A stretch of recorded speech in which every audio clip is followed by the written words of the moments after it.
গত পর্বে আমরা দেখেছিলাম রিও ডানজনে এসে সবাইকে বাঁচাতে শুরু করেছে, কিন্তু সে এখানে পৌঁছালো কিভাবে তার উত্তর পেতে দেখানো হয় অতীতের একটি দৃশ্য। নাতালিয়া জানতে পারে এবেল ও তার সঙ্গীরা ডানজনে গিয়ে হঠাৎ নিখোঁজ হয়ে গেছে। দেরি না করে সে রিওকে খুঁজতে বের হয়। প্রথমে রিওর কক্ষে গিয়ে তাকে না পেয়ে নিলসের কাছ থেকে জানতে পারে সে লাইব্রেরিতে আছে। সঙ্গে সঙ্গে নাতালিয়া সেখানে ছুটে যায় এবং পথেই রিওর সঙ্গে দেখা হয়ে যায়। রিও উদ্বিগ্ন হয়ে জানতে চাইলে নাতালিয়া পুরো ঘটনা সংক্ষেপে জানায়। কথা শেষ হওয়ার আগেই রিও চোখের পলকে একটি কার্ড তৈরি করে বলে, বাকি কথা পথে বলতে বলতে চলো। দুজন দ্রুত ডানজনের দিকে রওনা দেয়। যেতে যেতে নাতালিয়া বিস্তারিতভাবে সব বুঝিয়ে দেয়। সব শুনে রিও জিজ্ঞেস করে, তুমি আমার কাছেই এলে কেন? নাতালিয়া জানায় এবেল তাকে বলেছিল বিপদে পড়লে যেন রিওর কাছেই যায়, কারণ সে অবশ্যই সাহায্য করবে। কিছুক্ষণ চুপ থেকে রিও বলে, ঠিক আছে, আমি এখনই ডানজনে যাচ্ছি। ডানজনের প্রবেশপথে পৌঁছালে প্রহরীরা তাকে আটকায়, কিন্তু রিও তাদের উপেক্ষা করে মাঝখানে বিশাল বরফের প্রাচীর তুলে দেয় এবং আঘাত করে ভেতরে ঢুকে পড়ে। ভেতরে গিয়ে সে মনে করে সংকেত আসছিল 40তম স্তর থেকে। এত নিচে নামতে সময় লাগবে বুঝে রিও নিজের শক্তি দিয়ে পানির প্রবাহ বাড়িয়ে মাটিকে কেটে সরাসরি নিচে নেমে যায়। মুহূর্তেই সে পৌঁছে যায় 40তম স্তরে। সামনে ডেমন প্রিন্স। রিও তলোয়ার শক্ত করে ধরে প্রস্তুত হয়। ডেমন প্রিন্স আক্রমণে ঝাঁপিয়ে পড়লেও রিও আরও দ্রুত এক ঝটকায় তার মাথা কেটে ফেলে। সবাই স্তম্ভিত হয়ে যায়, কিন্তু বিস্ময় বাড়ে যখন ডেমন প্রিন্স কাটা মাথা তুলে আবার দেহের সঙ্গে জুড়ে ফেলে। রিও হেসে বলে, হো, মাথা কেটেও থামানো যাবে না? তাহলে এবার তোমার আসল ক্ষমতাই যাচাই করি। এই বলে সে ওয়াটার জেট আক্রমণ চালায়। অত্যন্ত ঘন, তীব্র ও ধারালো পানির স্রোত সোজা শত্রুর দিকে ছুটে যায়। যেমনটা তোমরা জানো, পানিকে যদি ভীষণ উচ্চচাপে ছোড়া যায় তাহলে সেটাও কাটারের মতো কাজ করে, এমনকি হীরাও কাটা যায়। তাই এবার আক্রমণটা ছিল ভয়ঙ্কর শক্তিশালী।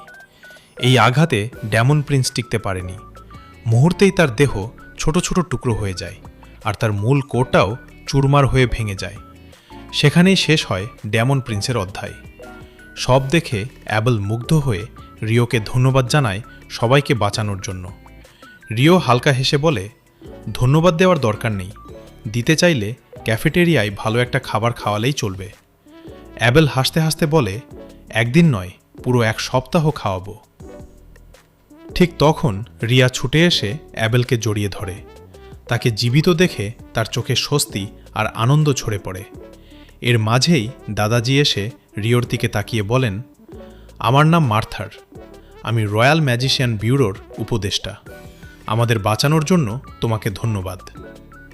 রিও শান্তভাবে বলে, কিছু না, তবে মনে হয় একটু দেরি হয়ে গেছে। অনেক মানুষ মারা গেছে, তাই না? অ্যাবেল মাথা নেড়ে বলে, হ্যাঁ, তবে আমরা একটা কাজ করতে পারি। সব ডেভিলদের ম্যাজিক স্টোন সংগ্রহ করে বিক্রি করব, আর সেই টাকা নিহতদের পরিবারকে দেব। রিও সম্মতি জানিয়ে জিজ্ঞেস করে, তুমি বললে এরা ডেভিল? অ্যাবেল উত্তর দেয়, হ্যাঁ, আমরা আগে কখনো এদের দেখিনি। সেন্ট্রাল প্রভিন্সে গত 100 বছরেও এদের দেখা যায়নি। কথাটা শুনে রিওর মনে প্রশ্ন জাগে, এর পেছনে কি লিওনোরের হাত আছে? সে আরও জানায়, 39 নম্বর ফ্লোরে স্পেল দিয়ে আশপাশ অনুভব করার সময় সিঁড়ির কাছে অদ্ভুত কিছু টের পেয়েছিলাম। ফিরে গিয়ে সেটা দেখা উচিত। এরপর তারা ডেভিলদের ম্যাজিক স্টোন সংগ্রহ করে, কিন্তু সবাই হতভম্ব। পাথরগুলো সম্পূর্ণ কালো, এমন স্টোন আগে কেউ দেখেনি। রিয়াও জানায় টেম্পলের রেকর্ডেও এর উল্লেখ নেই।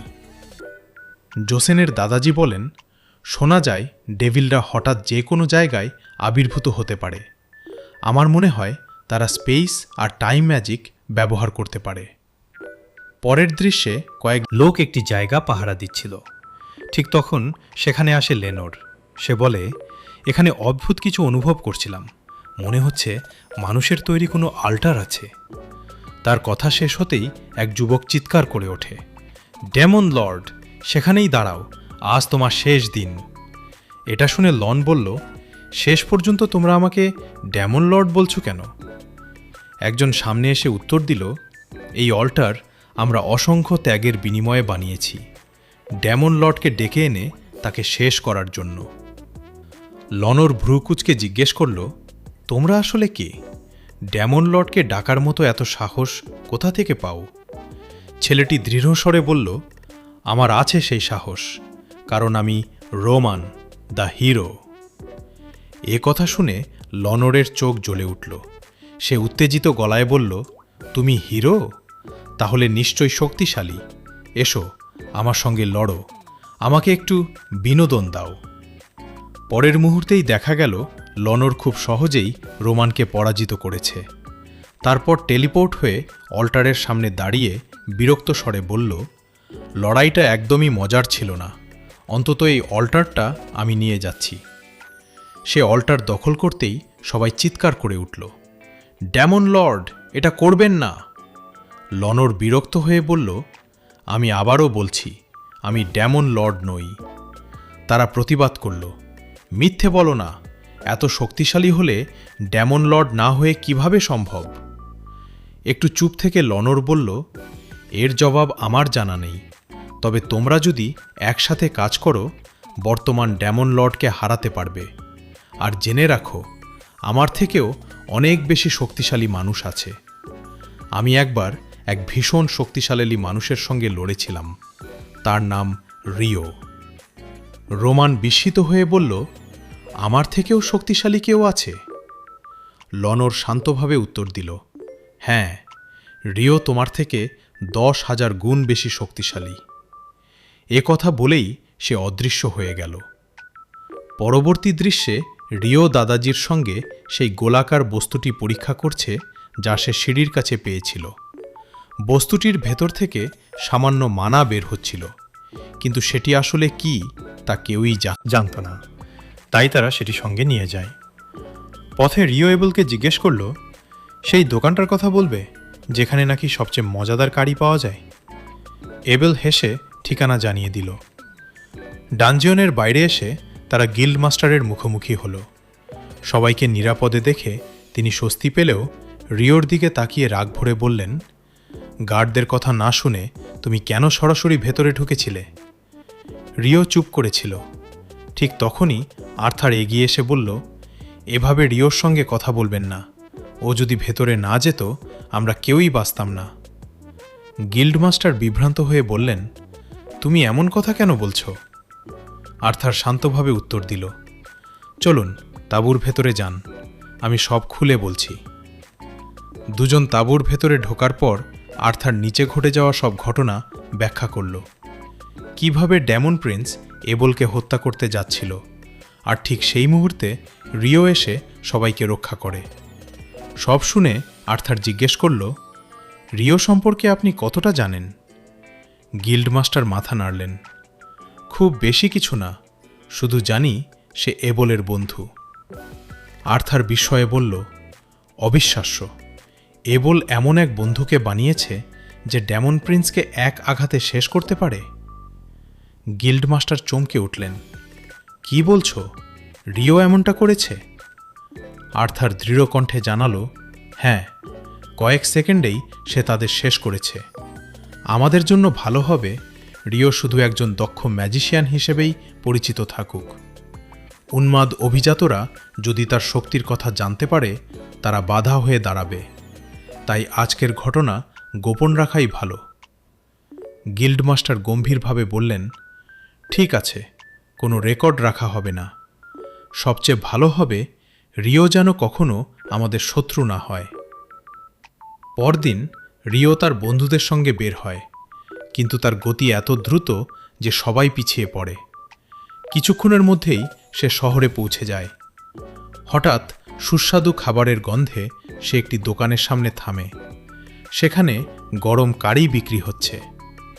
ঠিক তখনই সে দেখে স্যারা সেখানে বসে আছে।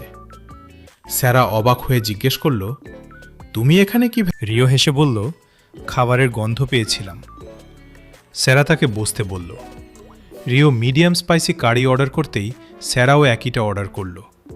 রিও তাকিয়ে থাকলে স্যারা লজ্জা পেয়ে বলল, ভাববে না তোমাকে দেখে নকল করছি। রিও হেসে বিষয়টা এড়িয়ে গেল। পরে স্যারা জিজ্ঞেস করল, তুমি কোথায় থাকো? রিও জানাল, গিল্ডের ডরমিটরিতে। স্যারা বলল, ওখানে তো নতুন অ্যাডভেঞ্চারাররা থাকে, তবে তুমি লাইব্রেরিতে ঢুকতে পারো, মানে তোমার র্যাঙ্ক ডি এর বেশি, তাই না? রিও শান্তভাবে উত্তর দিল, রেজিস্টার করার সময় আমার র্যাঙ্ক ডিই ছিল। সরা মৃদু হেসে বলল, তুমি সত্যিই খুব শক্তিশালী। এরপর তাদের খাবার আসে, সবাই আনন্দ করে খেয়ে বের হয়। হাঁটতে হাঁটতে রিও সায়রাকে জিজ্ঞেস করে, তুমি একজন অ্যাডভেঞ্চারার তাই না? কিন্তু গিল্ডে তোমাকে দেখিনি। সায়রা শান্তভাবে বলে, আমি কিছুদিন ধরে রয়্যাল ক্যাপিটালের বাইরে কাজ করছি। আমার লং টার্ম কন্ট্রাক্ট আছে, তাই গিল্ডে নিয়মিত যাই না। আমি এই দেশের নাইটদের সোর্ড ইনস্ট্রাক্টর। তুমি ভাবছো তার আমি শক্তিশালী? এ কথা বলেই সে হঠাৎ রিওর খুব কাছে আসে। রিও লজ্জায় অপ্রস্তুত হয়। সায়রা হেসে বলে, ফ্রি থাকলে আমার সঙ্গে একটা ব্যাটল করবে? রিও রাজি হয়ে যায়। পরের দৃশ্যে দুজন তরবারি হাতে দাঁড়িয়ে সোর্ড ফাইটের জন্য প্রস্তুত। রিও অবাক হয়ে জিজ্ঞেস করে, তুমি কি করে বুঝলে আমি তলোয়ার দিয়ে লড়ি? সায়রা আত্মবিশ্বাসী ভঙ্গিতে বলে, ভঙ্গি দেখেই বুঝেছি, আমিও ব্লেড আর ম্যাজিক ব্যবহার করি। প্রস্তুত তো? রিও দৃঢ়ভাবে বলে, হ্যাঁ। শুনে সায়রা বজ্রগতিতে ঝাঁপিয়ে পড়ে। রিও দ্রুত আঘাত এড়িয়ে পাল্টা আক্রমণ করে। সায়রাও সমান দক্ষ, মুহূর্তেই আক্রমণ ঠেকায়। চারপাশে নাইটরা বিস্ময়ে তাকায়। সায়রা প্রশংসা করে, দারুণ লড়ছ। রিও বলে, না, তুমি অনেক দ্রুত। সায়রা গম্ভীর হয়ে বলে, কিন্তু তুমি আমার আক্রমণ এড়িয়েছ, এবার আমি সিরিয়াস হয়ে লড়ব। সে পুরো শক্তি নিয়ে আক্রমণ শুরু করে। রিও চেষ্টা করে, কিন্তু সামলানো কঠিন। শেষমেশ তার তলোয়ার ভেঙে যায়। রিও আত্মসমর্পণ করে। লড়াই শেষে সায়রা মুগ্ধ হয়ে রিওকে জড়িয়ে ধরে, তুমি অসাধারণ। রিও অস্বস্তিতে পড়ে। সে ধীরে সরে যায়। তারপর কোমল স্বরে বলে, তুমি দারুণ লড়েছ। আমি উইন্ড ম্যাজিক ব্যবহার করছিলাম, তবুও তুমি টিকেছিলে। কিভাবে এত শক্তিশালী হয়েছ জানতে চাই। রিও শান্তভাবে উত্তর দেয়, সবই আমার শিক্ষক আমাকে শিখিয়েছেন। এই তলোয়ারটাও তিনিই দিয়েছেন। সায়রা বিস্ময়ে হতবাক হয়। সে বলল, ফেরি কিং কি তোমাকে লড়াই শিখিয়েছে? রিও হেসে উত্তর দিল, যখন আমরা প্রথমবার দেখা করেছিলাম তখনও তুমি ঠিক এই কথাই বলেছিলে। তুমি কি তাকে চেনো? সেরা বলল, হ্যাঁ, এলফোরা আসলে অর্ধেক ফেরির মতো। তোমার বন্ধুদের থেকে শুনেছি হয়তো তোমার সঙ্গে তাদের কোনো সম্পর্ক আছে। যেহেতু তারা তোমাকে রোবটা দিয়েছে, তাই ফেরি কিং তোমাকে পছন্দ করে এবং লড়াইও শিখিয়েছে। সাধারণত আমরা তাদের গল্পেই শুনি। শেষেরা কিছু বলতে যাচ্ছিল, তখন মেড এসে বলল, আপনাকে যেতে হবে, ডিউটি আছে। সেরা হেসে বলল, ঠিক আছে। যেতে যাওয়ার আগে সে মেডকে জানালো, রিও আমার জন্য খুব গুরুত্বপূর্ণ, দয়া করে তাকে একটি ঘর দেখাও। মেডও অবাক হয়ে বলল, ঠিক আছে। সেরা উত্তেজিত হয়ে রিওকে বলল, আজ সত্যিই মজা হয়েছে, আবার দেখা করব। রিও খুশি হয়ে চলে যায়। মেডও তাকে নিয়ে বাড়ির দিকে চলে। মেড মনে মনে ভাবছে রিও সেরার জন্য গুরুত্বপূর্ণ। মাঝপথে রিও গিল্ড মাস্টারের সঙ্গে দেখা করল। গিল্ড মাস্টার বলল, আমার তোমার সঙ্গে কথা বলতে হবে, চলো ক্যারেজে ওঠো। রিও মানতে হলো এবং ক্যারেজে উঠল। গিল্ড মাস্টার অনুভব করল রিও নার্ভাস। তিনি বলল, নার্ভাস হবেন না, আর্থার আমাকে সব কিছু বলেছে। তুমি যা করেছ তার জন্য কৃতজ্ঞ। তবে তুমি গার্ডদের নির্দেশ মেনে চলোনি, তাই শাস্তি হিসেবে আমি তোমাকে একটি কাজ দিচ্ছি। তুমি একটি রাউন্ড ট্রিপ করবে, কিছু মার্চেন্টদের দেখতে যাবে এবং ফিরে আসবে। সেই জায়গার নাম ভিটনেস, ঠিক আছে? এভাবেই এপিসোড শেষ হলো। আশা করি তোমরা ভালো লেগেছে। লাইক দিতে এবং সাবস্ক্রাইব করতে ভুলবে না। পরের ভিডিওতে দেখা হবে। আমার ভিডিও 2 থেকে 3 দিন পর পর বা তারও বেশি সময় নেয়, কারণ আমি ভিডিও বানাবার জন্য উৎসাহ পাই না, তাই ভিডিও বানানোর ইচ্ছা হয় না। তাই এখন থেকে লাইক এম রাখবো, যখন পূরণ হবে তখন সাথে সাথে আপলোড দেব। আজকের লাইকেম হলো 20টা। তাইলে তাই, নাইলে নাই। Tata, bye bye.